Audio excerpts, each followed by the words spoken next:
Na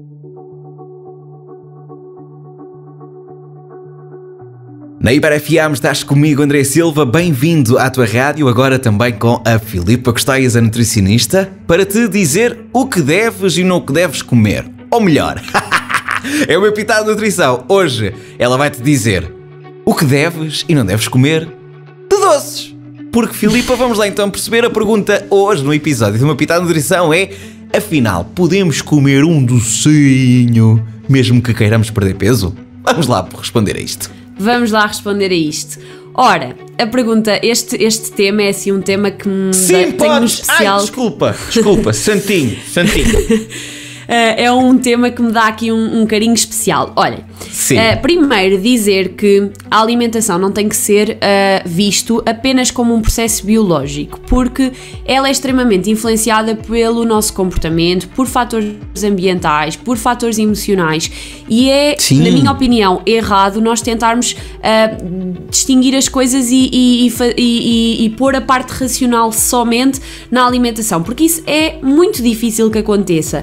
Há muitas coisas na nossa vida, a alimentação tem um valor muito sentimental. Por exemplo, há alimentos que nos dão conforto, há alimentos que nos trazem memórias. Portanto, isso é importante e não deve ser esquecido. Sim. Por isso, e posto isto, aquilo que eu hoje vou falar é efetivamente sobre a questão dos doces, que para muitas pessoas é esse tal alimento de conforto, representa esse alimento de conforto. E há muitas pessoas que têm essa necessidade, que lhes apetece muito, por exemplo, um chocolate ou um gelado. Até eu que não sou de doces, por vezes tenho esses apetites. Apetecia-me agora aqui uma coisinha doce, um bocadinho de chocolate ou um geladinho ou qualquer coisa assim. Sim.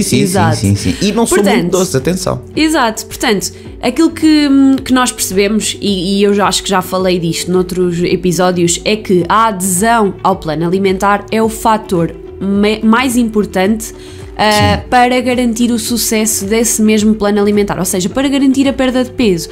Portanto, se a adesão é tão importante, talvez não eliminar nem demonizar esses alimentos que as pessoas gostam seja uma estratégia para que elas consigam aderir. E aqui, por exemplo, incluir uma quantidade pequena de doce pode fazer todo o sentido para aumentar a adesão.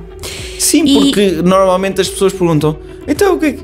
agora comecei uma dieta. Tadinha, deves andar cheio de fome. Porque as pessoas associam sempre as dietas ao sofrimento, ou deixar de comer, ou não comer. Olha, não tem que ser assim. Uma das coisas que eu costumo perguntar em consulta, e já nas consultas de seguimento, é se a pessoa se sente em dieta. E a maior parte das pessoas diz-me que não, e que conseguiria cumprir aquilo durante um longo período de tempo. E é esse sempre o meu objetivo, porque a adesão é um dos principais fatores, não só para o sucesso do plano, mas também para o sucesso da manutenção da perda de peso, ou seja, faz com que as pessoas mantenham o peso que perderam durante mais tempo, que isso é o mais importante. Nós não nos interessa andarmos a perder para depois estarmos a ganhar. E eu hoje trago aqui um exemplo de um estudo que foi feito e que estudou efetivamente isto, ou seja, houve aqui um estudo feito com 2 grupos, um ensaio clínico randomizado que separou 2 grupos. Num dos grupos, o pequeno almoço era rico em proteína e hidratos de carbono e tinha um valor calórico maior, e ao longo do dia ia diminuindo o valor calórico das refeições. E no outro grupo, nós tínhamos um pequeno almoço com poucos hidratos de carbono e ao longo do dia iam aumentando o valor calórico das refeições. Adicionalmente, no grupo tenho a ideia que isso é um plano alimentar daquilo que se deve e daquilo que não se deve fazer. Mais ou menos. Mais ou menos, são 2 estratégias diferentes. Sim. E no grupo que tinha o pequeno almoço enriquecido, vamos lhe chamar assim, havia aqui uma coisa adicional, que era a pessoa poderia escolher um docinho numa quantidade pequena para começar bem o dia. Exatamente. Portanto, o que é que nós verificámos depois deste estudo? Foram feitas algumas análises ao sangue para perceber a glicémia, o colesterol, também aqui algumas hormonas como a insulina e a grelina, e foi também aplicado um questionário acerca de cravings. Cravings são basicamente vontades de comer, quer seja doces, quer seja salgados. O que é que nós percebemos? O grupo que tinha o pequeno almoço enriquecido teve uma maior perda de peso ao longo do tempo e depois da sua manutenção, ou seja, perdeu mais peso e manteve essa perda de peso. Por outro lado, teve menos cravings, ou seja, a pontuação do questionário dos cravings foi menor do que o outro grupo. Para além disto, mais saciedade. Ok. E a tal hormona, a grelina, que é a hormona da fome, sim, teve valores menores. Ou seja, nós sabemos que a grelina, que é basicamente a hormona que nos dá, de uma forma simples, que nos dá a sensação de fome, esteve menor, ou seja, em menor quantidade. Isto significa que, e a grelina é um dos principais sabotadores, digamos assim, da perda de peso, ou seja, numa dieta ela aumenta normalmente, o que faz com que as pessoas tenham mais fome, logo que impeça a perda de peso. Neste caso, em comparação com o outro grupo, ela teve em menores quantidades.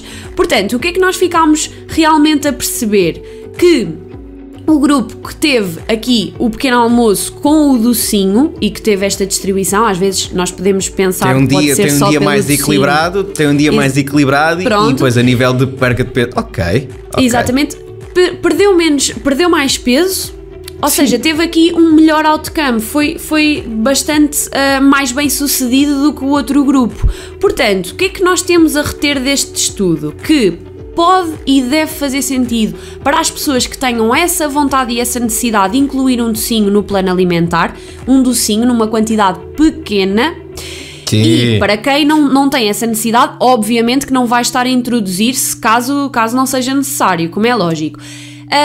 Mas, para nós termos aqui mais ou menos uma noção, a Organização Mundial de Saúde, as recomendações da quantidade de açúcar que devemos ingerir devem ser menos de 10% do valor energético total, ou seja, das calorias totais que nós ingerimos. E para nós termos uma noção, por exemplo, um mini chocolatinho, para não dizer marcas, tem mais ou menos 8 gramas de açúcar, o que equivale mais ou menos a 2% do tal valor energético total num plano alimentar de 1500 calorias, que é mais ou menos aquilo que se calhar uma mulher precisa para perder peso. Pronto. Pode ser. Por outro lado, por exemplo, uns cereais açucarados, uns cereais de chocolate representam apenas 3,3%, ou seja, destes 10% que nós temos mais ou menos de budget, que são o valor aceitável, nós podemos ocupar uma pequena percentagem com este docinho.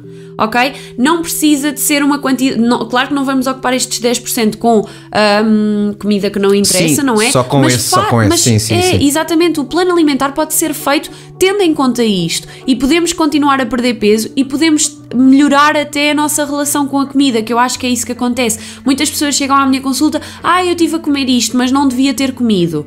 Porquê é que não devias? Porquê? Se tinhas vontade. Porquê não?